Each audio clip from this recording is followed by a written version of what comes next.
foto yang dipangku dalam lukisan tersebut dipangku oleh Mbah Mugi, yaitu sosok Sultan Hamengkubuwono ke-9, tetapi dalam kostum sebagai atau dalam posisi sebagai wakil presiden.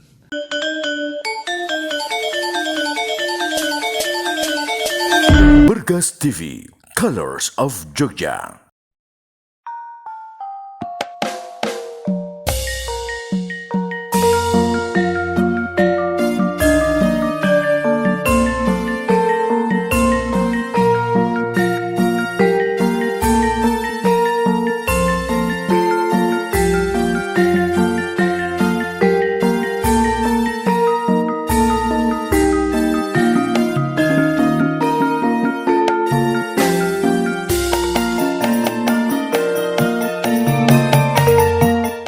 Jangan lupa, jika pada sajian berikut Anda suka, tolong bantu kami untuk like dan subscribe ya.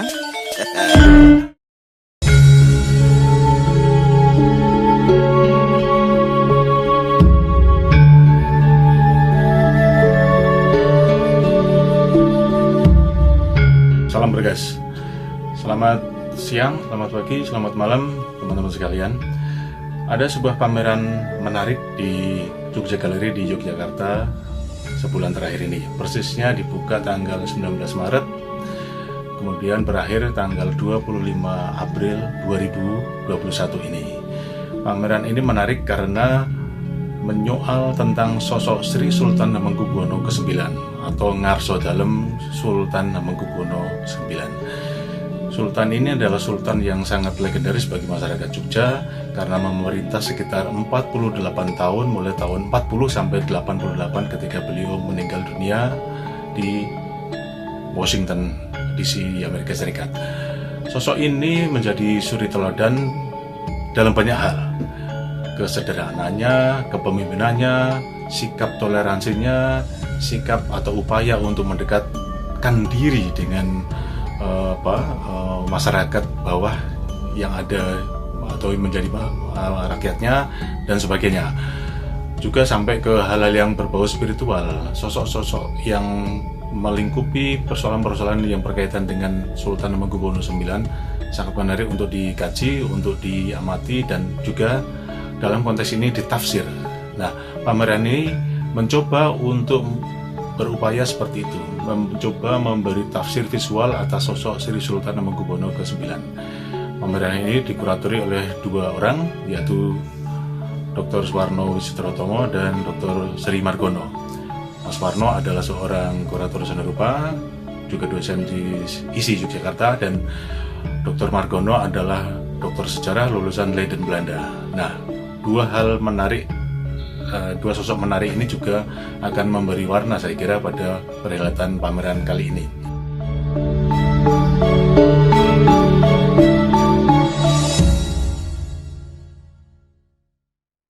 Pameran ini melibatkan 37 seniman, persisnya 36 yang memang sudah by order, diminta untuk berkarya mulai dari awal sampai penyajiannya, dan satu seniman senior yang memang sudah punya karya tentang Sultan Hamengkubuwono ke-9, dan karya itu menarik dan menjadi bintang tamunya pada pameran ini, yaitu Pak Joko Pekik dengan karyanya Kawula Gonjang-Ganjing. Sementara seniman-seniman yang lainnya mulai dari Agus DPR, Bambang Heras, Chandra Rosolini, Diki Sikit, Dadi Setiadi, Dian Anggreni, Edi Susilo, Ronald Manulang, Pupuk DP, Ugi Sugiarto, dan sekian banyak nama lain yang saya kira sudah cukup populer di dunia seni rupa di Yogyakarta dan di Indonesia.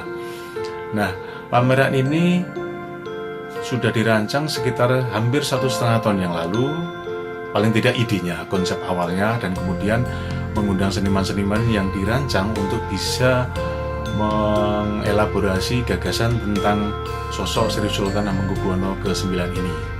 Nah, salah satu kurator atau tim kuratornya itu memberi semacam deskripsi atau narasi sebanyak jumlah seniman yang ada. Jadi ada sekitar 40 narasi katanya yang dirancang, yang diberikan pada seniman, mulai dari narasi tentang kelahiran Sultan Hamengkubuwono IX, narasi tentang masa kecil Sultan Hamengkubuwono IX, masa remajanya, masa dewasanya ketika beliau mulai dinobatkan sebagai Raja Jogja, sampai posisi di pemerintahan di Republik Indonesia hingga wafatnya.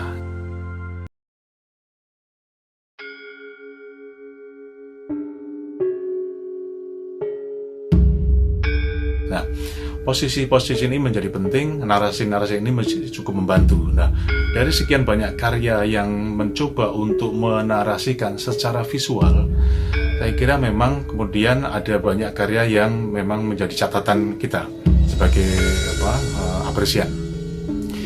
Dan ini memang menjadi persoalan-persoalan yang cukup rumit dalam dunia seni rupa.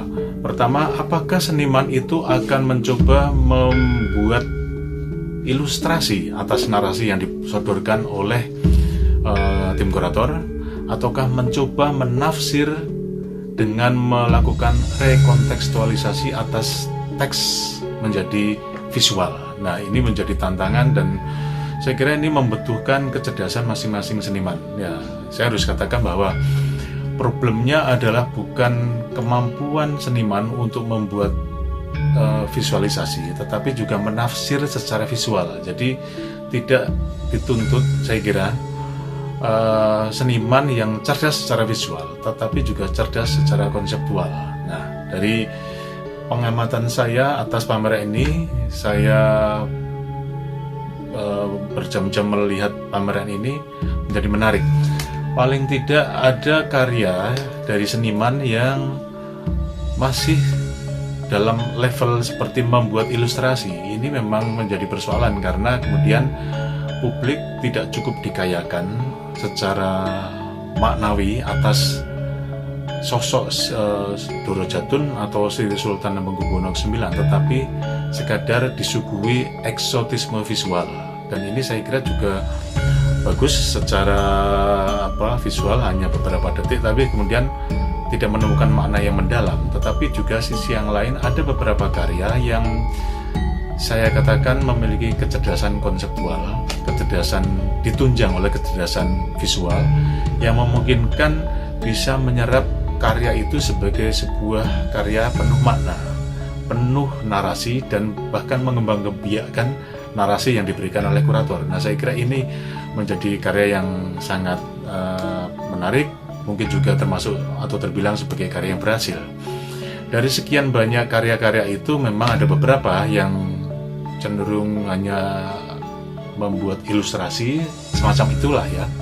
Tapi juga ada karya yang saya duga melibatkan pemikiran, riset, pengamatan yang cukup kuat, sehingga karya itu menjadi sebuah tafsir visual yang kontekstual, atau mencoba untuk membuat rekontekstualisasi atas teks itu dengan kondisi aktual saat ini. Salah satu atau dua yang sebut karya yang akan saya berbincangkan adalah, yang pertama adalah karya Nano Warsono, judulnya Pater Patriare. Dosen seni rupa di ISI Yogyakarta ini menyuguhkan ikon-ikon sejarah sang raja Sri Sultan Hamengkubuwono IX ini, seperti gambar atau visual keris, kembang Padma biru, dan topi atau mahkota raja yang bertuliskan Hobo Hamengkubuwono. Dan juga di situ ada dua sosok burung emprit. Nah, dalam kepercayaan Jawa, burung emprit ini adalah simbol rakyat yang menjadi titik sentral dari pemerintahan Sri Sultan Hamengkubuwono IX yang ingin memajukan negara atau Keraton Yogyakarta.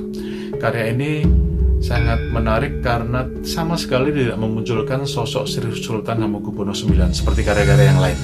Jadi hanya karya secara visual menyodorkan ikon-ikon visual tadi atau simbol-simbol atau visualisasi yang simbolik. Dan ini cukup memberi pengayaan gagasan, pengayaan tafsir pada saya atau penonton yang menafsir karya tersebut. Kita bisa membayangkan, atau saya bisa membayangkan bahwa sebetulnya Sultan juga ketika digambarkan ada kembang atau bunga Padma biru di situ, kita bisa kemudian mengasosiasikan tentang bunga Padma itu adalah simbol kecerdasan, simbol pembelajaran, simbol kedekatan antara yang atas dan bawah, Tuhan dan ciptaannya dan lain-lain. Itu saya kira salah satu yang menarik. Dan satu atau karya yang lain yang juga yang menarik, yang tidak kalah uniknya adalah karya Ignatius Diki Tagndari. Diki Tagndari ini adalah seniman yang pendatang, sama seperti mungkin kebanyakan seniman yang menjadi peserta ini. Artinya dia adalah seniman yang belajar ke Yogyakarta, berasal dari Sentani, Jayapura, Papua. Diki Tagndari ini sepengetahuan saya, setelah gempa di Jogja tahun 2006, kuliah di Jogja, diisi mengambil jurusan seni lukis, dan kemudian dia belajar. Nah, ada pengalaman yang menarik yang bisa memberi gambaran atau background atas karya dia yang berjudul Mbah Mugi. Nah, Diki ini bercerita bahwa sosok Mbah Mugi ini adalah sosok yang bisa merepresentasikan atas praktek atau upaya pembumian gagasan, visi dan misi Sultan Hamengkubuwono ke-9 yang menjadi pemimpin yang pluralis, yang mendekatkan aspek-aspek pluralisme dalam kehidupan bermasyarakat. Nah, ini kelihatan sekali ketika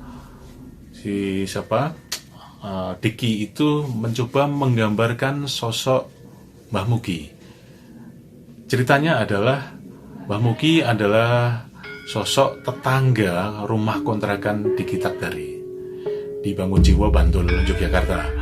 Diki merasa sangat terbantukan oleh sosok yang sudah renta itu, pasangan suami istri, terutama istrinya yang berdagang. Mbah Mugi itu dekat, selalu tidak pernah selalu menanyakan hal yang sederhana tetapi sangat menyentuh. Umpamanya, sehat nggak? Kamu sudah makan belum? Kowe semangat dong le gitu. Kowe meriang po? Kok ketoke pucat umpamanya seperti itu. Tetapi Mbah Mugi menurut cerita Diki Tagndari tidak pernah mempertanyakan kamu dari mana, kamu suku apa, kamu agamamu apa, sama sekali tidak pernah ditanyakan oleh sosok Mbah Mugi. Mbah Mugi mungkin tahu bahwa Diki dari namanya Ignatius adalah orang Nasrani, dan dari secara fisiknya juga yang berkulit cukup gelap, bukan dari Jawa gitu. Dan ini sangat menyentuh bagi perasaan Diki Tagndari. Nah, ini yang kemudian menjadi titik berangkat berkarya bagi Tagndari ketika diajak untuk berpameran tahta untuk rakyat ini. Jadi ada sosok yang mencoba untuk atau pas untuk merepresentasikan dari visi yang digambarkan oleh yang dibayangkan ketika membayangkan sosok Sultan Hamengkubuwono ke-9 ini. Dan sosok Mbah Mugi bagi Diki Tagndari cukup tepat untuk bisa digambarkan menjadi representasional atas Sri Sultan Hamengkubuwono IX. Diki tentu tidak akan menggambarkan secara utuh. Memang ada di situ ada tulisan, ada sosok foto yang dipangku dalam lukisan tersebut, dipangku oleh Mbah Mugi, yaitu sosok Sultan Hamengkubuwono ke-9, tetapi dalam kostum atau dalam posisi sebagai Sultan sebagai wakil presiden. Nah, figur tersebut menjadi penting karena tidak berpakaian sebagai seorang Jawa, tetapi seorang nasionalis. Nah, itu yang ingin dicapai oleh Diki. Sisi yang lain, di pojok kanan atas ada tulisan kos untuk rakyat segala bangsa gitu. Dicari kos untuk segala bangsa. Itu saya kira juga bagian dari suasana terdalam perasaan si Diki ketika pernah punya pengalaman beberapa kali mencari tempat kos, dan kemudian dia menyebut bahwa mungkin dari sekitar perbandingannya 5 kali cari kos, 3 atau 4 kali itu ditolak karena barangkali ada semacam kecurigaan dia tidak berasal dari suku-suku di lokal, umpamanya mungkin juga dikhawatirkan dia akan membawa piaraan yang bagi agama tertentu mungkin dianggap haram gitu. Jadi itu yang mungkin bagian dari penolakannya seperti itu. Tapi di Kitab Dari sebetulnya secara umum menggambarkan bahwa Yogyakarta adalah kota yang sangat penting, kota yang sangat ramah, kota yang pluralis bagi dia, sehingga dia sangat betah dibandingkan kalau dia tinggal di kota-kota lain. Jadi kota Yogyakarta lepas dari persoalan bahwa dia tidak pernah melihat, tidak pernah di bawah kepemimpinan Sultan ke-9, tetapi dia merasakan bahwa aura kepemimpinan atau visi Sultan Hamengkubuwono IX masih menggeliat dalam masyarakat, dalam spirit kehidupan bermasyarakat di Yogyakarta. Di Kitab Dari lewat lukisannya Mbah Mugi ini mencoba untuk membumikan visi, misi, gagasan tentang pluralisme, gagasan tentang kepemimpinan yang merakyat, spirit yang merakyat pada leader atau pemimpin yang ada pada Sultan Hamengkubuwono IX. Dan sosok itu sudah lebur dalam diri masyarakat yang ada di Yogyakarta, antara lain Mbah Mugi. Nah, ini salah satu contoh penting dari pameran ini. Meskipun 1-2 hal pasti ada kekurangannya, pameran ini menjadi penting ketika ada pameran ini yang mencoba untuk menafsir ulang secara visual sosok kepemimpinan, sosok spiritual Mas Dorjatun atau Sultan Hamengkubuwono ke-9. Lepas dari itu, kita bisa lihat poster atau baliho dari pameran ini memang tampaknya pas dengan dugaan saya atau tafsir saya bahwa di situ ada lukisan di Kitab Dari. Jadi saya kira tepat bahwa lukisan di Kitab Dari ini adalah lukisan yang sangat representatif dari pameran Tahta Untuk Rakyat. Jadi selamat untuk pameran kali ini, untuk tim kuratornya, untuk para senimannya. Karya-karya yang menarik meskipun mungkin juga perlu ada kritik, dan salah satu kritiknya sudah saya sampaikan tadi, dan salah satu apresiasi terdalam saya adalah pada karya, antara lain pada karya yang ada dalam pameran ini, antara lain karya Warsono dan Diki Takdari. Selamat, semoga ada pameran-pameran penting semacam ini yang bisa mencoba untuk menafsir ulang sosok yang menjadi suri teladan bagi masyarakat. Terima kasih. Salam Bergas TV.